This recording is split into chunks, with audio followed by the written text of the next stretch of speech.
6 yagala ensi yawaayo omwana we n'abuli amukkiriza tayiraba kuzikirira wabula afula omulamu butaggwawo. Kikulaga nno Katonda affe mulungi atajjudde okwagala nga Yokaana ekisooka essuula ey'okuna olunyiriri olw'omunaga nno Katonda kwagala.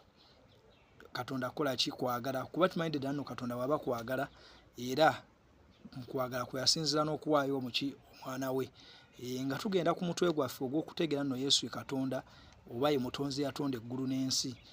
Kikulu nnyo obeere ng'ofaayo nnyo n'okuteekayo amatu owulirize bulungi tusobole okubeera nga tuyigira wamu eri ekigambo kya Katonda. Kale katugende mu maaso. Tugenda tutandika n'olunyiriri, tugenda kwesa olunyiriri mu Yokaana essuula esooka nga lugamba bwe luti. Lugamba ku ntandikwa waaliwo kigambo. Kigambo n'abeera ne Katonda ng'ate kigambo ye Katonda. Kati olunyiriri olwo lutulaga bulungi nti nno kiragira ddala nti nno ku ntandikwa waba waabeerawo kigambo, kigambo n'aba ne Katonda. Bagamba nti nno ku ntandikwa waliwo kigambo ate era kigambo n'aba ne Katonda. Kigambo n'aba nani? Ne Katonda. Okwaga ku ntandikwa waliwo kigambo ng'ali ne Katonda ate kigambo n'abeera ne Katonda. Oyinza okugamba kigambo ono boga nti kigambo tetulabawo Mwoyo Mutukuvu bw'ayogera kigambo ono. Kiraga nti nno kigambo yali nani? Ne Katonda ng'ate kigambo ye Katonda. Bwe tugenda mu lubereberye essuula esooka olunyiriri olusooka luga nno ku ntandikwa Katonda n'atonda eggulu n'ensi.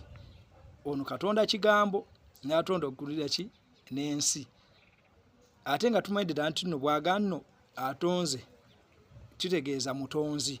Which means tulaba nno Katonda Taata n'Omwana n'Omwoyo Omutukuvu. N'olwokubadde tetulabawo nti nno boogera mu Mutukuvu tulaba Katonda. Bw'ogenda ne mu lubereberye essuula esooka olunyiriri olwa 26 Katonda agala tutonde omuntu mu kifaananyi kyaffe era mu kikula kyaffe.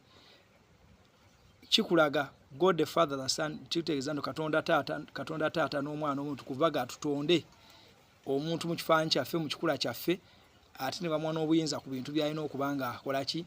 Ng'afuga ng'ebyennyanja n'ebintu ebisolo ebikwatibwako mu nnyanja n'ebintu ebiringa ebirala bwe bityo. Bw'ayogera nno tutonde tulaba kigambo ono. Bwe tugenda mu Yokaana era essuula esooka olunyiriri olwokusatu lugamba bulungi. Lugamba bwe luti ampuliriza.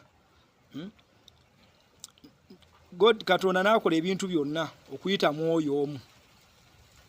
Era tewali kintu kyonna kyakolebwa ewatali ye. Ani gwe bagamba? Tugamba ono Yesu.